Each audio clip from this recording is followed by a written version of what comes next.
Hi guys, thanks for joining me. I'm Nadawa from Paperflow Designs. Thank you so much for joining me for another draw and chat session.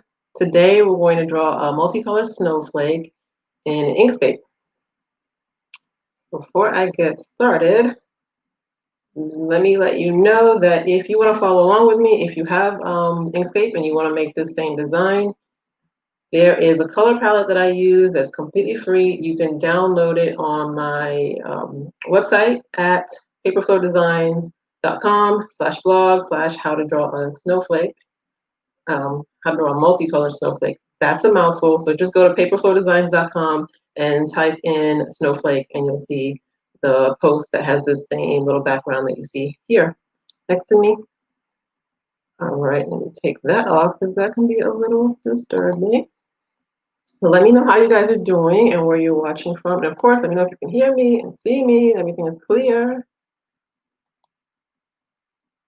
And since we're in the winter season, I thought this would be fun to make this little snowflake. Last week, if you joined me, if you saw that video, I did a snow globe. So in there was a snowman, little snowflakes, not the same kind of snowflake that we're doing now, but it was just a one monochromatic white snowflake. So this week I said, you know, let me change it up a little bit and do something a little more, I don't know, a little bit more fun with these different color, this multicolor snowflake. So we're going to be using Inkscape, like I said, and some of my favorite things to use in Inkscape, like the spray tool, which I already showed you how to use before, and still using basic shapes like I always do. I think I might want to take this off the screen because I think last time it was in the way. Let me know if you find that banner in the way. I just like keep it on so people hop on later, they can see what we're working on. All right, let me just jump into this. Juggling around my presentation and stuff. Got a few screens going on just like always, so bear with me like I always say. Like I always ask. Where am I? All right, let me know if you have Inkscape, if you've tried any of these, let me know as well. I'd like to hear from people and hear what you guys are up to, what you're making in Inkscape. I also want to let you know that if you are new to SVG files and making them, if you're interested in learning how to make your own designs, because I get a lot of emails saying, oh, I just got my Cricut machine and now I want to learn how to make my own designs. So I do have a course that shows you how to make your own SVG files. It's called So Simple SVG Files, and you can find that at paperflowdesigns.com/courses. And so I think it's for just like $67, you can get started in that course. So there are like 3 monthly payments of $67, and that will get you started in that. All right, so let me jump back into that. All right, so if you are just joining me, I did say that we are using a color palette that you can get for free on my website. If you go on paperflowdesigns.com and look up Snowflake, you can find that.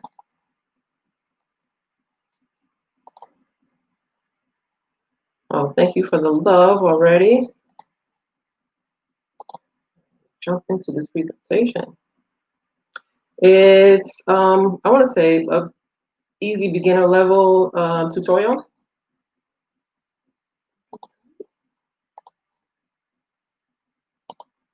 And I think it should take about like maybe 20-25 minutes.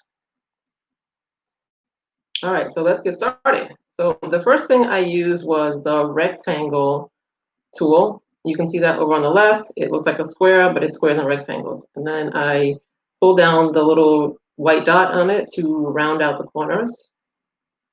So this will serve as the base, the beginning section of my snowflake. So using my color palette, I just picked a dark blue color from the color palette, and you can do that using the color drop, the eyedropper, what you want to call it. You just click on the color that's on the color palette, and then click back onto the little rectangle with the rounded edges. So I've duplicated that, and I've made a second one that's sitting on top of that. So it looks like a little cross right now. And I want to let you know, if you do want to use the same color palette that I'm using, you can import it into Inkscape. It's an SVG file, so you can just put it right in there and then use it as you go along. You can also pick your own colors if you want to. So I've duplicated it another time and rotated it to the right.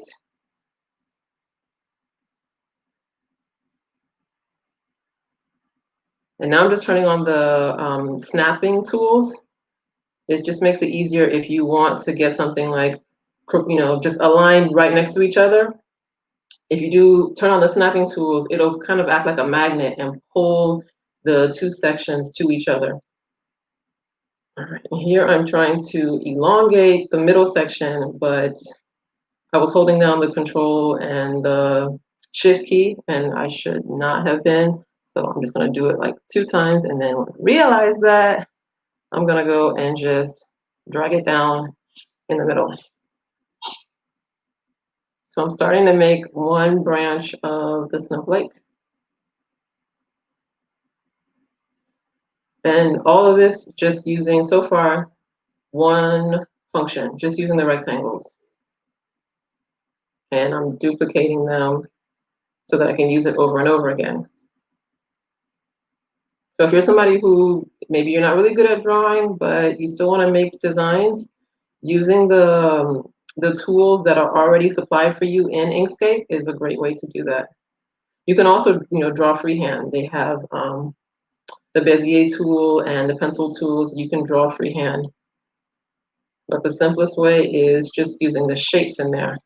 So I've duplicated that first V section that I had, and I'm going to pull that down and shrink it to make it a little bit smaller.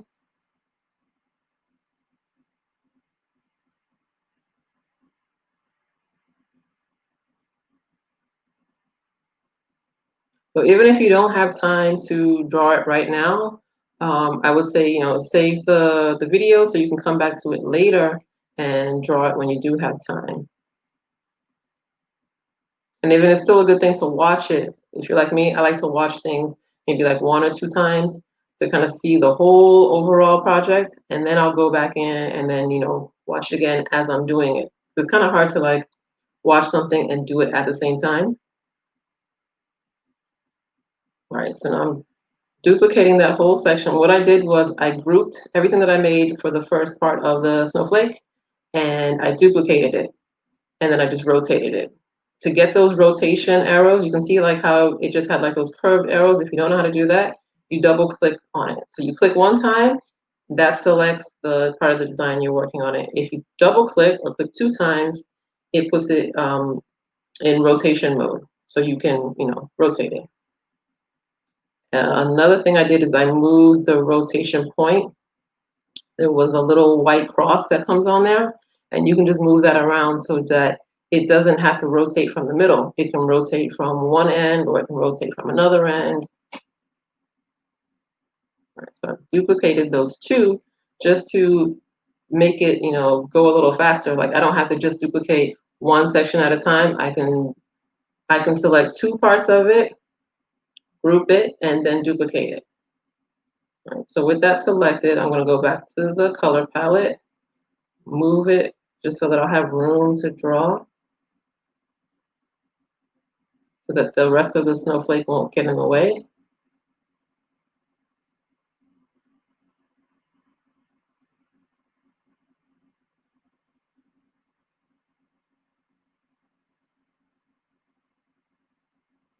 All right, so I selected those 2 parts.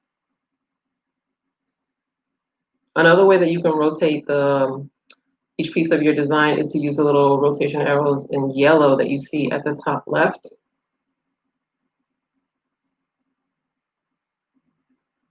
I think I've had too many. So if you make a mistake in Inkscape, all you have to do is click Control Z. If you're using a Mac, I think that's Command Z, and it'll like go back 1 step. So that saves you from having to like click everything to delete it. So once again, using the duplicate feature, I can duplicate what I want.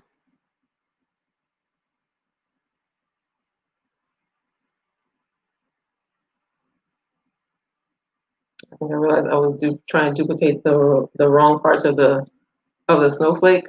So what I want are those little two angled sections.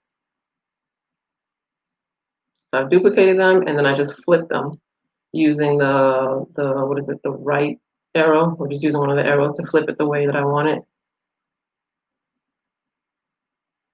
Now you can see, it's looking like a little snowflake and not like 5 little airplanes. But you'll see we're going to use this. So we're going to use this same pattern over and over again. And I'll show you how to do that. So now I'm just going to click and select everything by clicking and dragging until everything is selected. And I can see that it's selected because all the arrows are on there.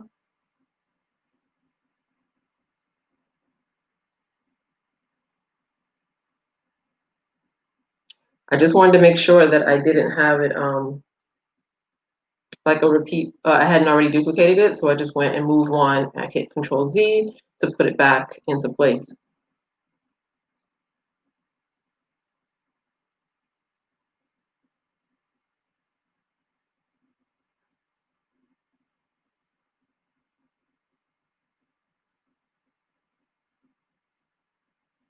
All right, so now I have grouped them all, and you can see they're all grouped together because I can just click and drag it, and everything's moving together. And there's only one square around all of it now, so that you can see. Like before, I think we had what, 1, 2, 3, 4, 5, 6 squares with the arrows, and now you only see like one big section of the squares. So once I have done that, I'm just going to shrink it down. And to do that, I just, while it's selected with the arrows, I'll just drag it with your mouse or with your pen.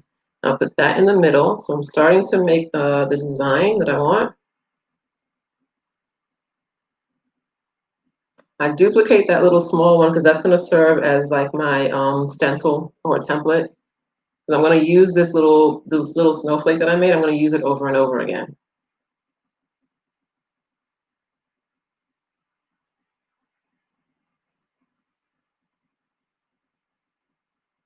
So with the color drop, I can just go back to my color palette and select that light blue color.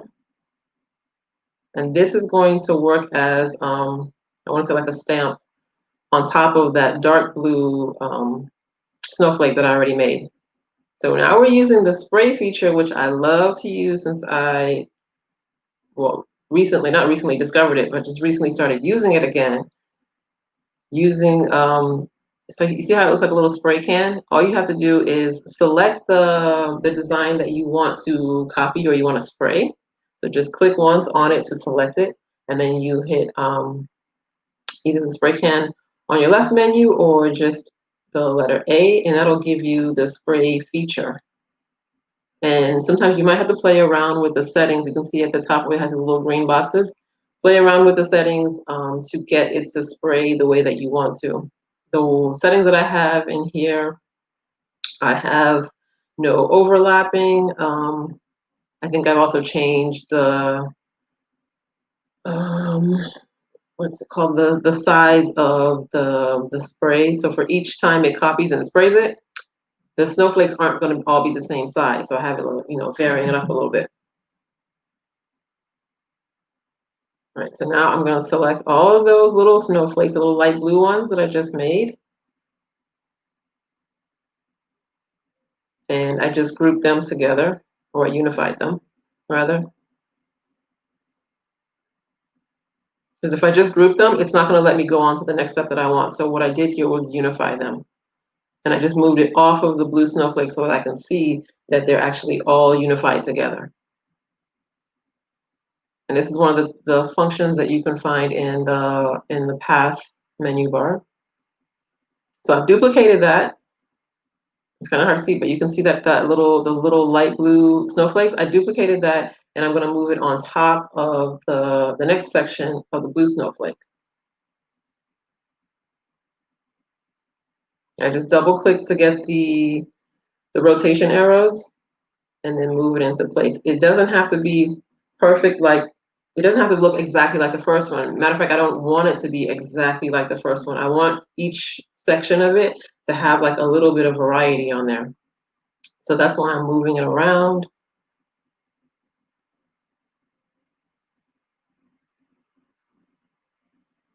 And the parts that are not on the blue snowflake, it doesn't matter because they're going to get deleted anyway. So I'm just using this as like this pattern that I've created that's going to be like a stamp. So once I have covered all of my blue snowflake, I'm going to stamp them to get my final design.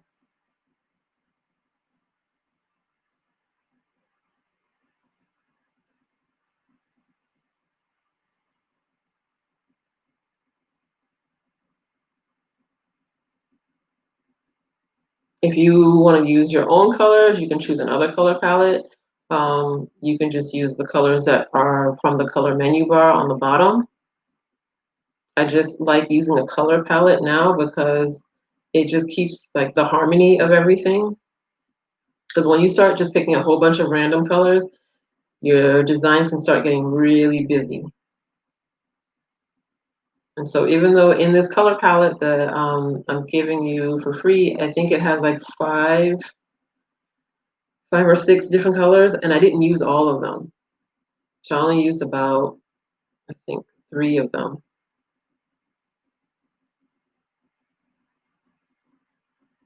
So I'm taking that same stamp again and then moving it over on each section of my dark blue part of the snowflake. So if you're following along, you remember that this stamp, I just used that same original dark blue snowflake. I duplicated it.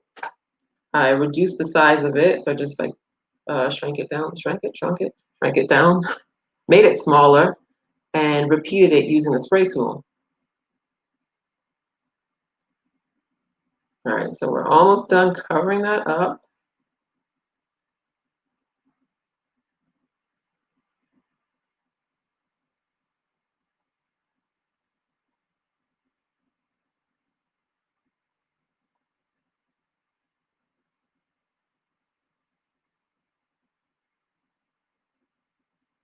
So I have my little stamp on there, and I'm going to select the 2 layers now. So I have, if you look on the bottom section, it has 2 paths that are selected.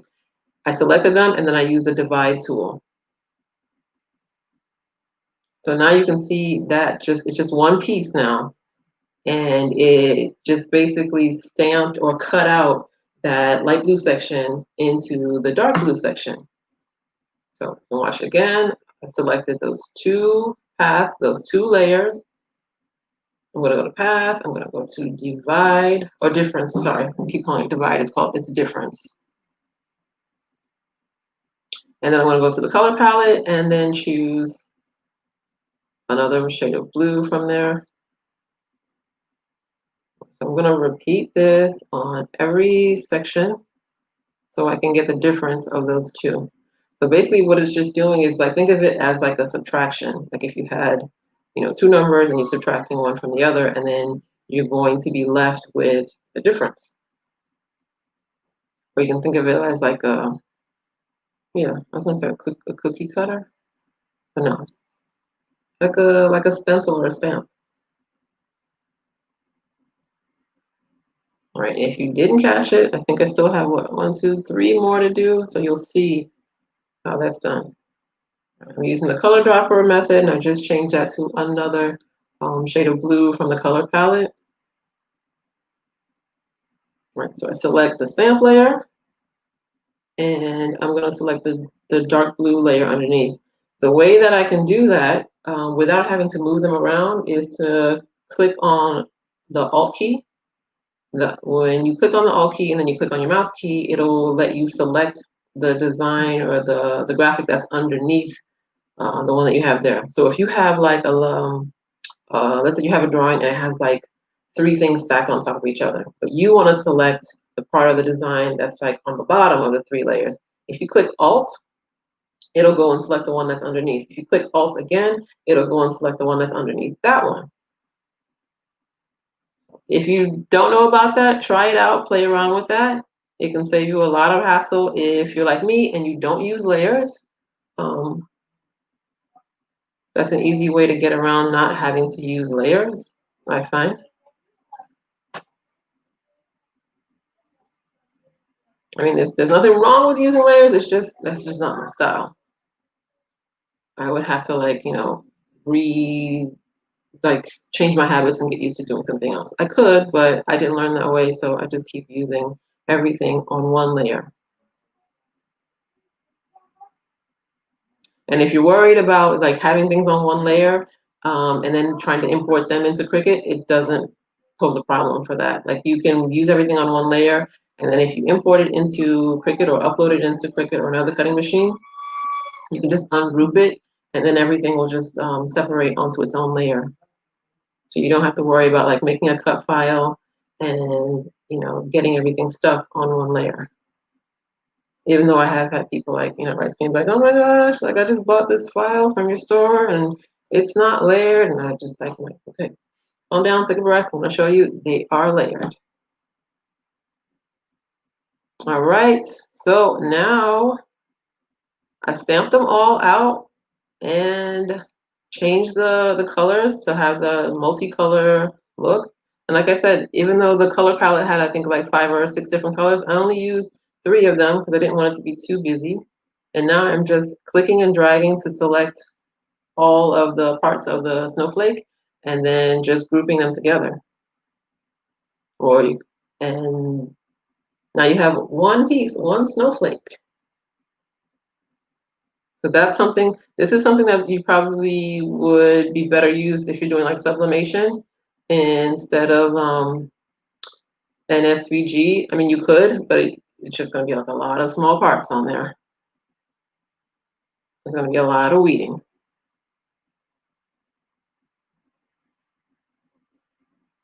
All right, so I hope you liked that snowflake.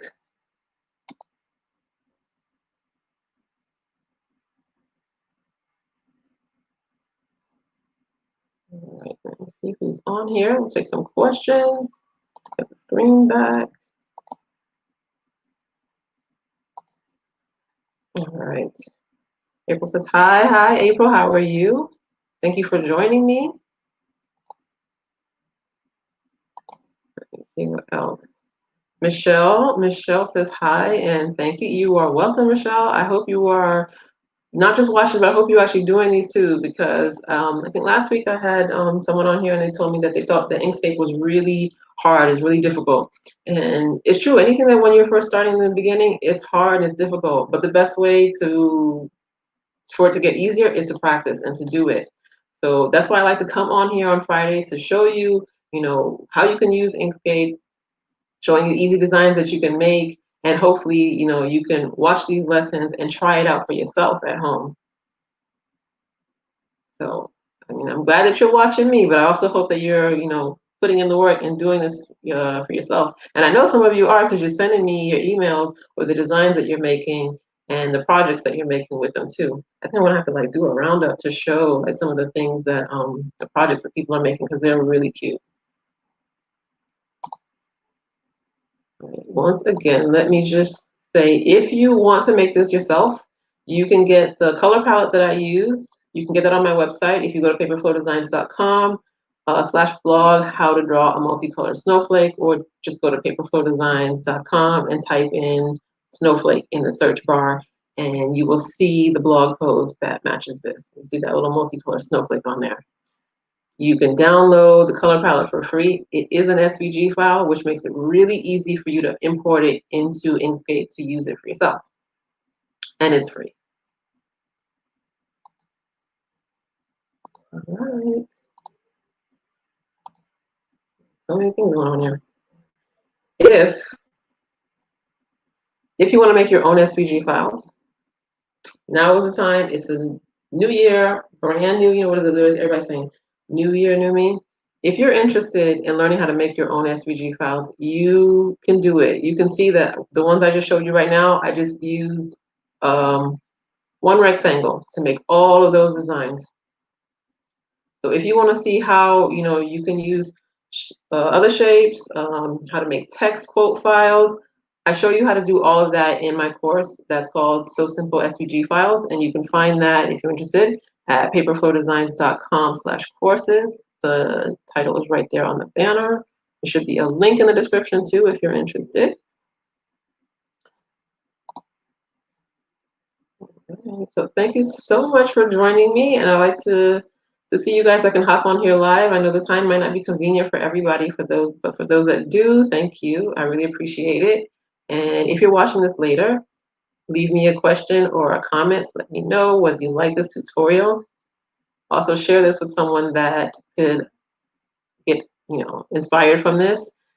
I'm sure it's not just you that crafts, because I got an email last week from someone saying, "Oh, I got a Cricut machine, and the only reason I got it was because my cousin or my friend wanted me to make some things for her." So share this with other crafty friends that are interested in learning how to make their own files, because we're all creative. We all have a little bit of creativity that can come out in us in different ways. So even if you are not someone who calls yourself an artist, or you say, "I don't know how to draw," it's still possible. So use these tutorials, get started, just try it out.